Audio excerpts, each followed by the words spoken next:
বিভিন্ন অনুষ্ঠান বাড়িতে তো আপনারা এই ভেজ ডাল খেয়েইছেন, তবে আমি কথা দিচ্ছি তার থেকেও ভালো ভেজ ডালের রেসিপি বাড়িতে বানাতে পারবেন যদি আমার বানানো এই পদ্ধতিটা ফলো করেন। ডাল কতটা সেদ্ধ করবেন বা ডাল আর সবজির পরিমাপ কেমন হবে কিংবা কি কি মশলা ব্যবহার করবেন সব কিছুই আমি এই ভিডিওর মাধ্যমে আপনাদের জানাবো। শুধুমাত্র প্রথম থেকে শেষ পর্যন্ত স্কিপ না করে ভিডিওটি দেখতে থাকুন। ভেজ ডাল বানানোর জন্য আমি এখানে নিয়ে নিয়েছি হাফ বাটি পরিমাণ মুগ ডাল। এখানে আমি ছোট দানার মুগটা ব্যবহার করছি, আপনাদের কাছে যেটা অ্যাভেলেবেল থাকবে আপনারা সেটাই ব্যবহার করতে পারেন। ডালটাকে সামান্য একটু ড্রাই রোস্ট করে নিতে হবে, আর তার জন্য আমি গ্যাসের ফ্লেমটা অন করে বসিয়ে দিলাম একটা কড়াই। তারপর ডালটাকে কিছুক্ষণ পর্যন্ত প্রায় 2 থেকে 3 মিনিট মতো ড্রাই রোস্ট করে নেব। ডালের গায়ের কালারটা যখন একটুখানি চেঞ্জ হয়ে যাবে তখন ডালটা থেকে একটা সুন্দর গন্ধ ছাড়তে শুরু করবে, তখন আমরা বুঝতে পারবো যে ডালটা কিন্তু ভাজা হয়ে গেছে। এই পর্যায়ে ডালটাকে আমি একটা পাত্রে নামিয়ে রাখছি। ডালের গায়ে অনেক পাউডার কোটিং থাকে, সেই জন্য এটাকে 3 থেকে 4 বার আমি ভালো করে জল দিয়ে ধুয়ে নেব।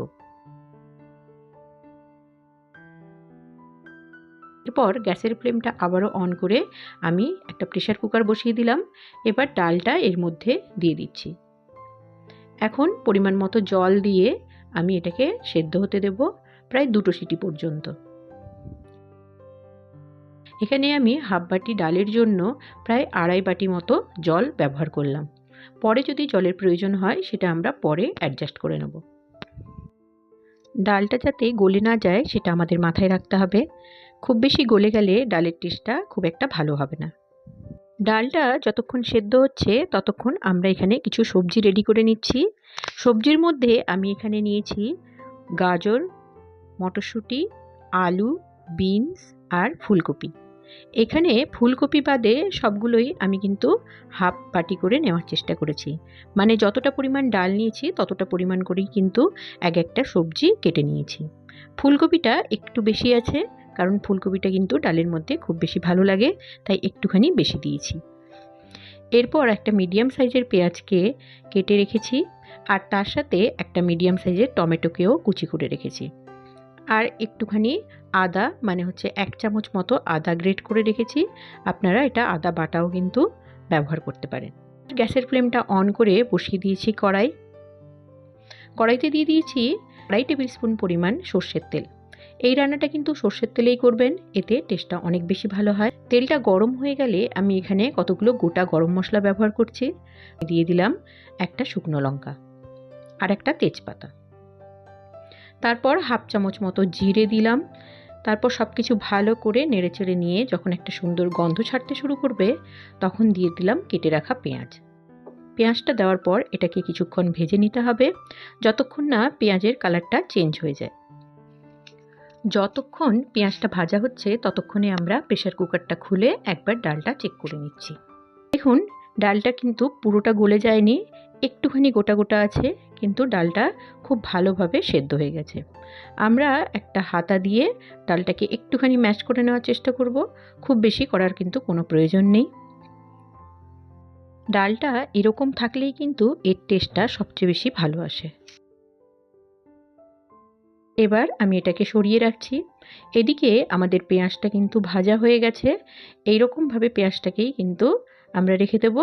এরপরে আমরা এর মধ্যে দিয়ে দিচ্ছি 1 চামচ আদা বাটা। তার সাথে দিয়ে দিচ্ছি হলুদ গুঁড়ো, কাশ্মীরি লঙ্কার গুঁড়ো আর ধনে গুঁড়ো। সব কিছু দিয়ে ভালো করে নেড়েচেড়ে মিশিয়ে নেব। তারপর এর মধ্যে যা সবজি আমরা কেটে রেখেছিলাম সব কিছুই অ্যাড করে দিচ্ছি। শীতের রকমারি সবজি দিয়ে এই ডালের টেস্ট কিন্তু অসম্ভব সুন্দর হয়, তাই অনুরোধ থাকলেও শীত চলে যাওয়ার আগেই অবশ্যই একদিন বাড়িতে রান্না করে খান। এখানে পরিমাণ মতো নুন দিয়ে দিচ্ছি। এখানে আমি 1 ছোট চামচ নুন ব্যবহার করেছি। পরে ডাল দেওয়ার পর যদি নুন প্রয়োজন হয় তখন আমরা নুনটাকে পরে অ্যাডজাস্ট করব। তার সাথে কেটে রাখা টমেটো কুচিটাও এর মধ্যে দিয়ে দিলাম। এখন সব কিছু ভালো করে মিশিয়ে নেব। এবার ঢাকা দিয়ে প্রায় 3 থেকে 4 মিনিট মতো কিন্তু লো আঁচে সেদ্ধ হতে দেব।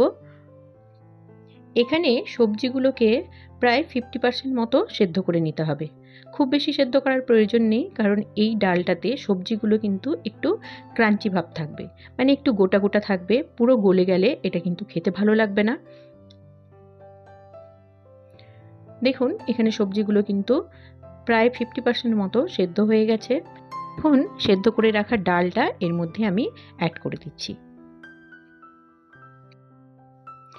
সেদ্ধ করে রাখা ডালটা অ্যাড করার পর আমাদের কিছুটা পরিমাণ জলের প্রয়োজন আছে, তো সেজন্য আমি কিছুটা পরিমাণ জল ব্যবহার করলাম। দেখুন ডালটা হওয়ার পরে কিন্তু ডালটা অনেকটা বেশি ঘন হয়ে যায় ঠান্ডা হলে, সেজন্য আমি আরও একটু পরিমাণ জল এর মধ্যে অ্যাড করে দিচ্ছি। এরপর সব কিছু ভালো করে মিশিয়ে নিচ্ছি। দিয়ে দিচ্ছি 3টা চেরা কাঁচা লঙ্কা, আর এর মধ্যে দিয়ে দিলাম হাফ চামচ পরিমাণ গরম মশলা। এরপর আমি অ্যাড করে দিচ্ছি ধনেপাতা। ধনেপাতাটা অবশ্যই অপশনাল, তাও একটুখানি দিতে পারেন। শীতকালে কিন্তু এরকম সবজি ডাল তার সাথে ধনেপাতা খুবই খেতে ভালো লাগে। এরপর আরও একটুখানি আমি লবণ দিলাম, কারণ লবণটা আমার একটু কম মনে হচ্ছিল। তারপর সব কিছু ভালো করে মিশিয়ে নিচ্ছি। এবার ডালটা একটুখানি ফুটে আসার জন্য 1 মিনিট মতো ওয়েট করে আমরা ডালটা ঢাকা দিয়ে দেবো। তারপর প্রায় আরও 2-3 মিনিট মতো এটাকে সেদ্ধ হতে দেব। এখন দেখুন ডালটা প্রায় হয়ে এসছে, আর ডালের কনসিস্টেন্সিটা কিন্তু একটু ঠান্ডা হলেই এটা ঘন হয়ে যাবে, তো সেটা চিন্তার কোনো কারণ নেই। ডালটা কিন্তু এরকম একটু পাতলাই থাকবে। এবার সবার শেষে যেই মশলাটা আমাদের দিতেই হবে সেটা হচ্ছে গিয়ে ভাজা জিরে গুঁড়ো। এটা কিন্তু অবশ্যই দিতে হবে, এটা টেস্টটাকে অনেক গুণ বাড়িয়ে দেয়।